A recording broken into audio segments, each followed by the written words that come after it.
Let's start with the one who never said a word. Claude at GTA 3. Claude is the original ghost. By the end of GTA 3, he's burned through the entirety of Liberty City's criminal infrastructure, killed Catalina, the woman who sold him out to the police, and driven off into the night with Maria Latour in the passenger seat.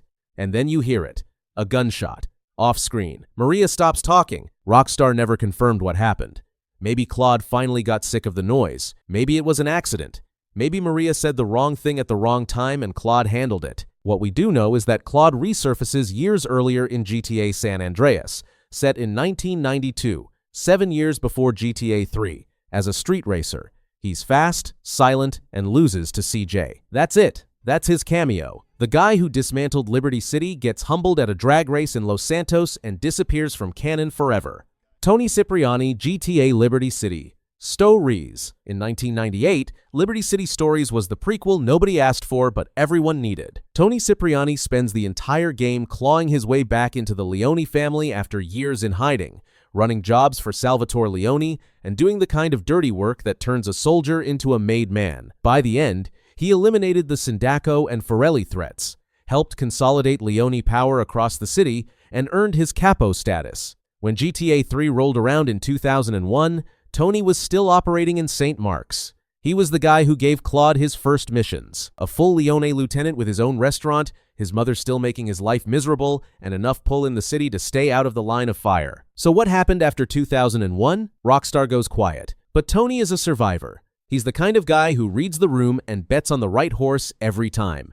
Odds are he's still somewhere in that city, eating well and staying dangerous. Victor Vance, GTA Vice City Stories. Here's the brutal one. Victor Vance built a drug empire in Vice City from 1984 to protect his family, specifically his unstable brother Lance and his sick younger brother Pete. By the end of Vice City Stories, Vic has toppled the Mendez cartel, avenged his girlfriend Louise's murder, and locked down the city alongside Lance. And then, GTA Vice City starts 2 years later. At the opening cutscene, Vic was one of the men delivering drugs in the botched deal that kicks off Tommy Vercetti's entire story. He gets shot, dies in a cutscene, and doesn't even get a line. 2 years of building an empire, and he ends up on the floor before the title screen of another man's game. Lance survives, of course, because the universe has a sense of humor and spends the entire time betraying Tommy Vercetti before getting shot on a rooftop. The Vance brothers, one dies anonymous, one dies a traitor. Fitting. Tommy Vercetti, GTA Vice City. Tommy comes to Vice City as a Forelli family errand boy with 15 years of prison rage bottled up inside him. He leaves as the unchallenged king of the city, and by the end, he killed Sonny Forelli, took back the Forelli cash, and built an empire that includes a film studio, car dealership, nightclub, taxi company, print works, and the Vercetti estate itself. After that, Tommy runs Vice City. As for Ken Rosenberg, their relationship doesn't end with a clean break. Ken spirals into a cocaine addiction through the late 80s and early 90s. Tommy, to his credit, actually gets Ken into rehab at Fort Carson Medical Center. But once Ken gets clean, Tommy still refuses to take his calls, cuts him off completely. You can hear it in The Introduction, the prequel short to San Andreas. Ken rings Tommy's number and gets a secretary telling him Tommy's not available. That's not a falling out, it was a complete dismissal. By 1992, when San Andreas was set, Ken was in Las Venturas, disbarred, strung out again, and running Caligula's casino under the thumb of 3 different mafia families simultaneously. He occasionally hallucinates and calls CJ Tommy mid-mission. The dream is dead. Rockstar has never put Tommy in another game. No cameo, no mention in the HD universe. Ray Liotta, who voiced him, passed away in 2022. So Tommy Vercetti, in every sense, stays in Vice City. Frozen in 1986, running his empire, completely untouchable. Carl C.J. Johnson, GTA San Andreas. CJ starts 1,992 broke, grieving, and 5 minutes from getting framed by corrupt cops. He ends it having dismantled the Ballas, killed Big Smoke, watched Officer Tenpenny bleed out in the street, and pulled off the Caligula's casino heist with the biggest crew he's ever run. After the ending, Grove Street is resurging. Sweet is back in charge of the set. CJ has money, property across 3 cities, and the kind of reputation that keeps people from trying him. He's essentially the most powerful person in Los Santos without holding any official title. But here's the thing. San Andreas was set in 1992 and GTA 5 in 2013. 21 years later, Grove Street in GTA 5 is a trap house run by families members who are more interested in product than territory. The neighborhood has fallen apart. CJ or Sweet was never mentioned. The legacy of what they built had quietly crumbled. Whether CJ is dead, retired, or simply moved on, nobody at Rockstar has given a proper answer. But the state of Grove Street in 2013 suggests that whatever empire he built didn't outlast him by much. Niko Bellic GTA 4. Niko Bellic crossed an ocean to find the man who betrayed his unit in the Bosnian War and sold 12 soldiers to their deaths. He found him. He also found his cousin Roman's chaos, Liberty City's entire criminal hierarchy, and the kind of moral weight that GTA protagonists don't usually carry. The game gives you two endings. In the deal ending, Roman is killed at his own wedding by a hitman meant for Niko, which was Dimitri's final insult. In the revenge ending, Kate McCreary dies at the wedding instead. Both endings cost Niko something he can't get back. Either way, Niko kills Dimitri and the debt was settled. By 2013, when GTA 5 takes place, Niko's Life Invader profile is visible as an Easter egg on Jimmy DeSanta's laptop. Zoom in and you can read it. Niko is living in Broker, still driving taxis for Bellic cab service, and still in contact with Roman, Mallory, Little Jacob, and Brucey. He appears to have stepped entirely off the criminal grid.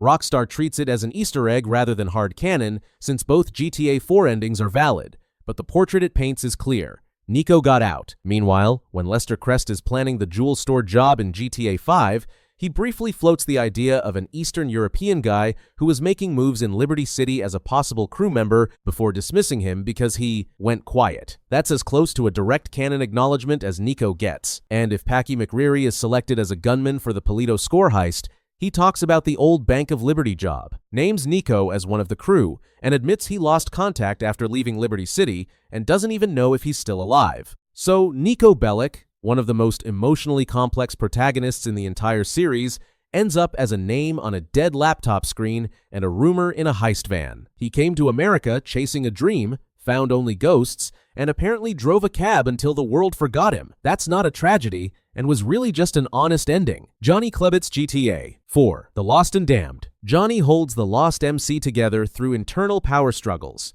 a war with the Angels of Death, and the slow collapse of everything the club was supposed to stand for. By the end of T-Lad, he's dismantled what was left of the old guard and pushed the Liberty City chapter towards something resembling stability. Then GTA 5 happens. Johnny moves what's left of his chapter to Blaine County, Sandy Shores, the methamphetamine capital of San Andreas. He gets strung out, loses Ashley, and even himself. And one morning, Trevor Phillips finds him outside a trailer, high and broken. Trevor kills him in under 30 seconds and stomps him into the dirt while ranting about Ashley. It's sudden, brutal, and one of the most jarring scenes in GTA 5. Johnny Klebitz, who carried an entire DLC on his back, dies in a cutscene before you've even learned Trevor's last name. It's the game's way of telling you exactly what kind of person Trevor is. Johnny was just the demonstration. Luis Lopez GTA 4, The Ballad of Gay Tony. Luis is the guy who should have left. He had options. His mother, old neighborhood, a legitimate path out. Instead, he stayed loyal to Tony Prince,